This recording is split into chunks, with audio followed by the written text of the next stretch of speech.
I had been driving for 11 hours when I stopped at the gas station outside Ridgecrest, and the bathroom smelled like rust and old standing water, and there was a notebook wedged behind the toilet tank, shoved hard against the wall like someone had hidden it deliberately. It was a surveyor's field notebook, black waterproof cover, the spiral binding bent and warped from heat. I almost left it. I tell myself that now, the way people tell themselves things that no longer matter. The first pages were standard topographic notation, elevation readings, coordinate strings, the kind of technical shorthand that means nothing to a civilian. The man's name was printed inside the front cover: Daniel Ferris, USGS contractor, and a phone number with a 760 area code. The date on the first entry was March 4th. The date on the last entry was March 9th. I know now that Daniel Ferris was reported missing on March 10th, and that his truck was found 3 miles off a dirt access road in the Mojave, engine still running, door open, his GPS unit sitting on the passenger seat, displaying a location that, when I later looked it up, corresponded to nothing. No road, no landmark, just empty desert creosote flat. But I did not know any of that in the bathroom. I only knew the notebook felt wrong in my hands the way certain objects do, with a weight that is not physical. I read it in the car with the engine running and the doors locked, which tells you something about the state I was already in before I understood a single word of what he had written. He wrote plainly. That was the first thing. No drama, no hysteria. The entries read like a man forcing himself to document rather than react, the way a professional does when professionalism is the only rope he has left. March 4th was routine. He was conducting a geodetic survey of a section of federal land near the Coso Range, verifying old benchmark positions, checking for ground subsidence. His equipment was functioning normally. He noted the temperature, 91 degrees by midday, and the unusual stillness of the air. He wrote that the stillness felt pressurized, like the moment before a storm, which he acknowledged was meteorologically impossible given the forecast. March 5th. He found the first discrepancy. A benchmark that had been set in 1987 and verified in 2003 was in the wrong position. Not slightly wrong. Wrong by enough that his total station kept throwing errors, refusing to accept the reading because it contradicted the established network.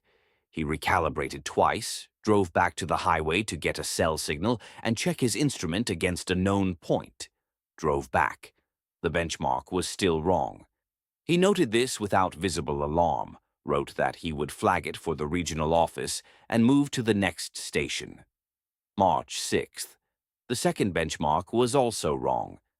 Different direction, similar magnitude of error, as though the land itself had shifted, or as though the original surveys had all been wrong, which was impossible because the original surveys had been used to build roads and pipelines, and those roads and pipelines were where they were supposed to be. He started checking his own position using 3 independent methods: his total station, his GPS, and a hand compass with a paper topo map. All 3 agreed with each other. None of them agreed with the benchmarks. He wrote, "Something is wrong with the ground," and then crossed it out and wrote, "Something is wrong with the measurements," and then crossed that out too and left the page half empty. March 7th. He drove to the third benchmark station, and it was not there. Not displaced, not wrong, simply absent. He found the setting disc, the small brass monument they pour into concrete, and set flush with the ground, lying on the surface 50 meters from where it should have been embedded, as though it had been pulled out and dropped. The concrete it had been cast into was nowhere. He photographed it. He wrote that the ground around where the benchmark should have been was disturbed in a way he did not have language for, not excavated, not eroded, more like compressed, like something very heavy had pressed down from above and then lifted. He spent the afternoon trying to reach his supervisor and got no signal anywhere in a 12-mile radius, which he noted was abnormal because he had had a signal 2 days earlier. He camped that night in his truck. He wrote that he did not want to sleep outside and could not explain why, except that the dark came down different here. He used that word, different, underlined once. He wrote that he woke at 2 a.m. to what he thought was someone walking around his truck, a slow, deliberate circuit, and he turned on his headlights and there was nothing, just creosote and dust and the black geometry of the hills. And then he wrote that the footprints were there in the morning, in the dust around the truck, a single circuit close to the doors, and that whatever made them was not wearing shoes and was not shaped like a human foot, except in the way that a copy is shaped like its original, proportions slightly wrong, the toes too long, the arch too pronounced, as though someone had described a human foot to something that had never seen one, and it had done its best. March 8th. He wrote very little. His handwriting changed, became smaller and more vertical. The letters pressed hard into the paper. He wrote that he had found where the benchmarks were going. They were approximately 2 miles northeast, in a depression he had not been able to see from the access road. A shallow bowl in the desert floor, perhaps 300 meters across. They were arranged in the depression in a pattern he could not identify as random and could not identify as purposeful, just present, their brass discs catching the morning light, a dozen of them at least, maybe more, some still attached to chunks of concrete, some clean. He wrote that the depression itself was wrong in a way that took him time to articulate, and what he finally wrote was that it did not have a shadow. Not that it was in shadow, not that the light was flat, but that the depression itself, the physical bowl of land, cast no shadow at all, as though it were not entirely there, as though it occupied the space it was in only provisionally. He did not go into it.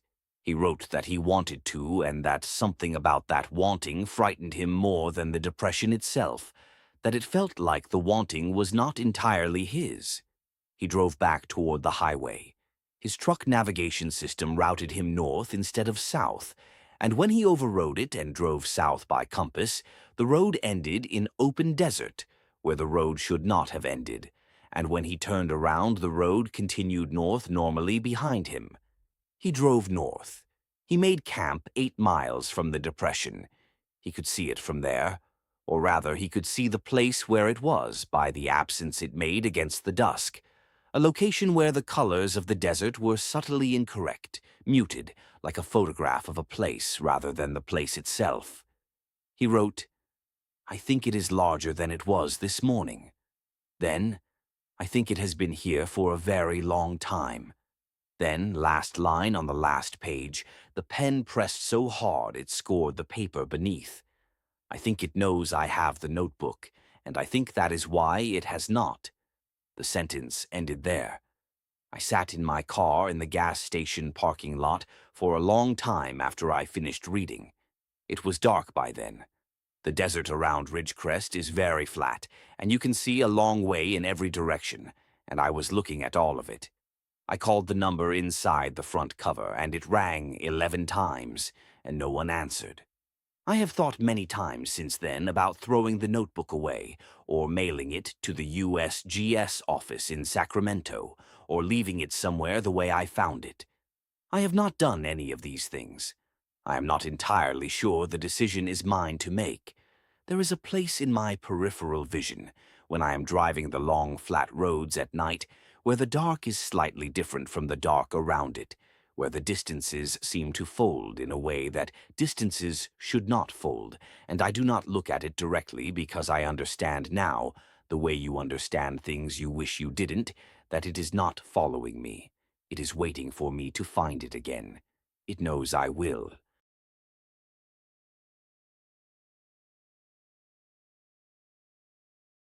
I noticed the drawer the first week. It was the small one beneath the kitchen counter, the kind that collects batteries and rubber bands and takeaway menus you never use. I would close it before bed, press it flush against the wood, and by morning it would be sitting open 3 inches. I told myself the building was old.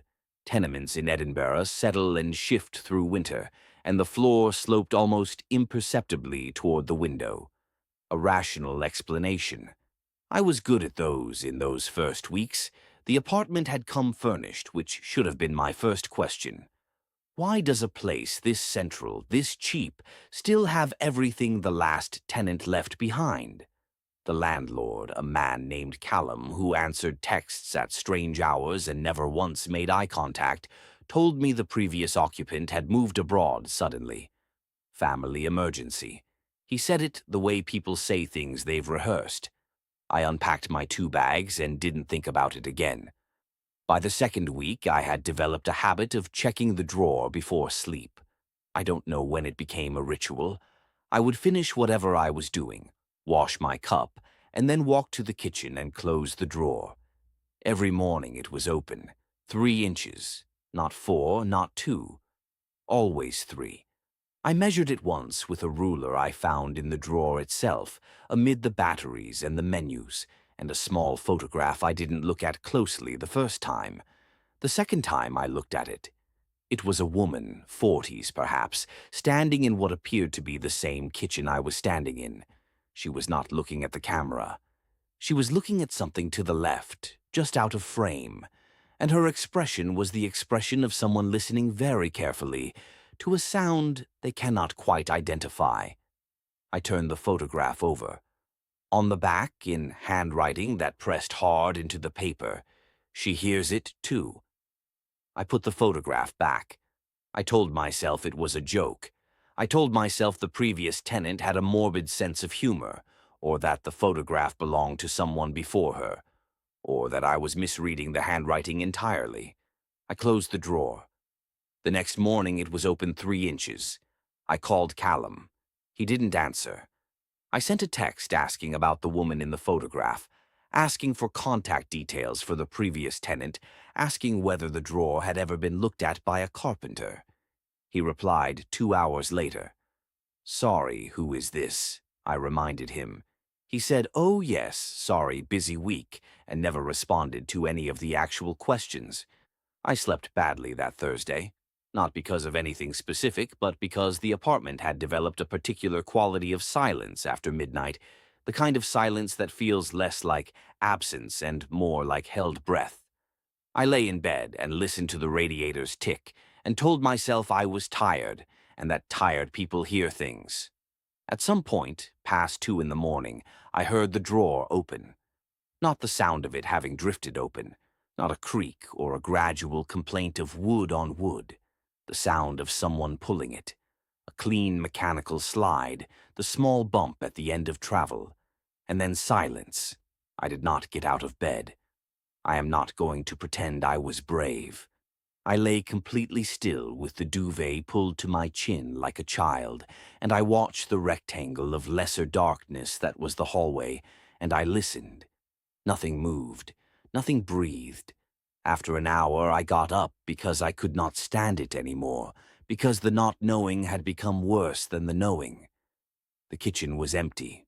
The drawer was open. 3 inches.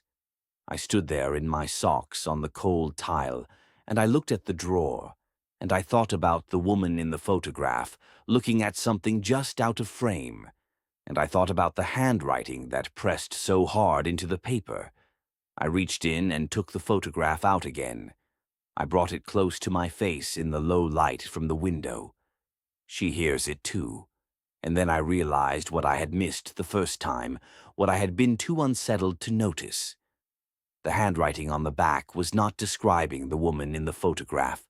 She was not the subject of the sentence. The photograph was taken in this kitchen, yes.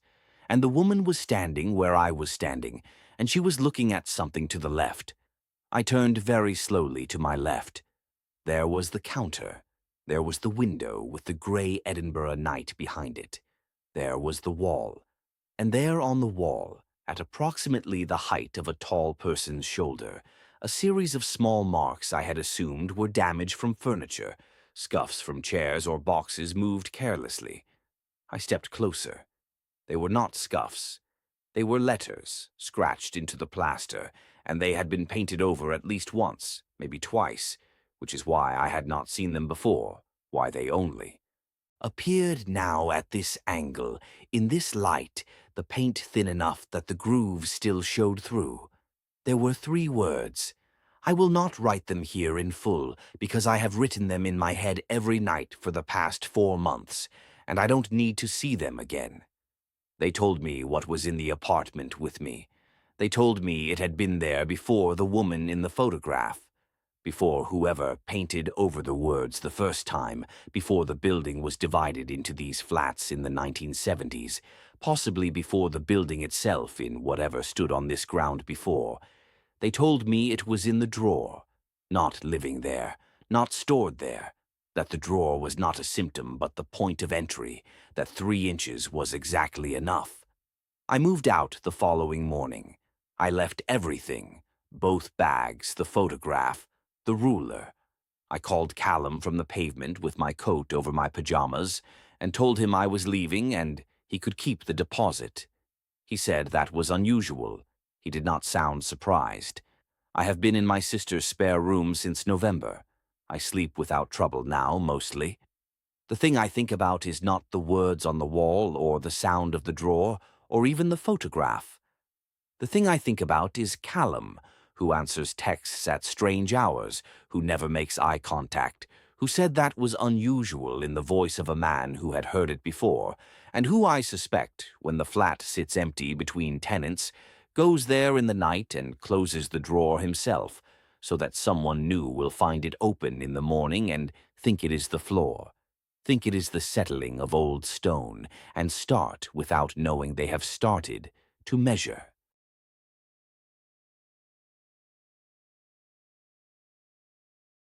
I found my brother's journal 3 weeks after we buried him. It was tucked behind the water heater in his apartment, wrapped in a plastic grocery bag and sealed with electrical tape, as if he had wanted to hide it from something rather than from someone. David was 31 years old when he died. The official cause of death was cardiac arrest, which the medical examiner attributed to prolonged sleep deprivation and extreme physiological stress. She said his cortisol levels were among the highest she had ever recorded in a living person, and then she corrected herself quietly and said she meant in any person. I am a structural engineer. I do not believe in the supernatural. I am telling you this because I need you to understand the framework from which I approached what I found in that journal, and I need you to understand how completely that framework failed me. David and I were not close in the way that people mean when they say that about siblings. We spoke on the phone every few weeks, visited twice a year, knew the broad outlines of each other's lives without knowing the texture. He worked in urban planning for the city. He had a girlfriend named Petra who left him 8 months before he died, and I only found that out at the funeral when she showed up, looking like someone who had been carrying guilt for a long time. I did not blame her. When I finally read the journal, I understood why she had left, and I understood that leaving had probably saved her life. The journal covered approximately 4 months. The early entries were mundane, work complaints, notes about a new coffee shop near his office, a brief mention of insomnia that he attributed to stress. Then, around the 6th week, the entries changed. He wrote that he had begun waking up at precisely 3:14 every morning. Not approximately, precisely. He had checked his phone on the 4th consecutive night and confirmed it. He wrote that it felt like surfacing, like being pulled upward through dark water by something that had hold of his ankle. He did not find this alarming at first. He tried melatonin. He tried cutting caffeine. He rearranged his bedroom furniture. The waking continued. What began to disturb him around week 8 was not the waking itself, but what he noticed when he woke. His apartment was on the 4th floor of a building with large windows facing west, and on clear nights the city light came through in a way that made the bedroom dimly but sufficiently visible. He wrote that on the 9th consecutive night of waking, he opened his eyes and became aware that something in the room was different. Not moved, not changed in any way he could articulate, just different. in the way that a room feels different when someone has recently left it, when the air has not yet settled back into its ordinary arrangement. He lay still for 40 minutes. Nothing happened. He told himself it was hypnopompic hallucination. He looked it up and found that the term fit, and for a few days he felt better. Then he woke at 3:14 and the chair in the corner of his bedroom was facing the wall. He lived alone. He had not moved the chair. He wrote this in short sentences with no punctuation, which was not how he normally wrote, and then he wrote that he had moved the chair back and gone to work, and not told anyone because there was nothing to tell, because he had probably moved the chair himself and forgotten, because this was the only explanation that made sense, and he was going to stay with it. The chair was facing the wall again the next morning, and the morning after that. He stopped sleeping in the bedroom. He moved to the couch and began leaving every light in the apartment on through the night. And for a brief period the waking stopped, and he thought it was over. It was not over. It had simply moved. He wrote that he was in the office bathroom when he looked in the mirror and noticed that the reflection of the hallway behind him was empty. He knew the hallway was empty. He had not heard anyone come in. What disturbed him was the quality of the emptiness. The way it looked, he wrote, like something had just stepped out of frame. He was a precise man, my brother. He was not given to metaphor. The fact that he reached for it told me something about the limits of what literal language could hold. He installed cameras. This was around week 12. He bought 4 small wireless cameras from an electronics store and positioned them to cover every corner of the apartment. He reviewed the footage each morning. For 11 days, he found nothing. On the 12th day, he found 43 minutes of footage in which every camera simultaneously displayed static, beginning at 3:13 and ending at 3:58. Not a power failure. His phone, plugged in across the room, showed no. Interruption. The cameras had been running. The signal had simply stopped reaching the receiver for 43 minutes, and then resumed. And in the resuming, the chair was facing the wall again, and there was a smell in the apartment that he described as cold metal, and something underneath it that he could not name. He called me twice during this period. I remember the calls. He said he was not sleeping well. I said that I had been under stress too, and that it would pass. I said this while cooking dinner, half attending, and I have not forgiven myself for that, though I understand there is nothing I could have done. He stopped writing in the journal for 19 days. When he resumed, his handwriting was different, smaller, more compressed. He wrote that he had begun to understand that the thing in his apartment was not interested in being seen. It did not want confrontation. It wanted proximity. It wanted to be close to him while he slept, and the cameras had not frightened it away. They had only made it more careful, and being more careful was not the same as being gone. He wrote that he could feel it sometimes in the afternoon, in the kitchen, a sensation he compared to standing beside a door that someone is pressing against from the other side. He wrote that he had stopped trying to explain it because explanation had become a way of not looking directly at it, and he needed to look directly at it or he was going to lose his mind. The last 14 entries were difficult to read. He was sleeping less than 2 hours a night by then. He had taken leave from work. He wrote about sounds that had no source. He wrote about waking to find his hands folded on his chest in a way he did not fold them. He wrote about a night when he opened his eyes and could not move, and felt the specific weight of attention, the precise and unbearable sensation of being watched from very close by something that was not in a hurry.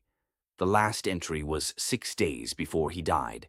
It was 3 sentences. He wrote that he thought it had always been there, not in the apartment, but somewhere close, waiting for the right kind of quiet. He wrote that the insomnia had not caused it. He wrote that the insomnia was the sound of him being slowly emptied of everything that kept it at a distance, and that the emptying was almost complete, and that he was very tired. I have moved 4 times in the past year, not because of anything I can point to. I sleep with the lights on. I check the chair every morning. Last Tuesday, I woke at 3:14 and lay still in the dark and felt, for just a moment, the precise and familiar weight of something paying very close attention.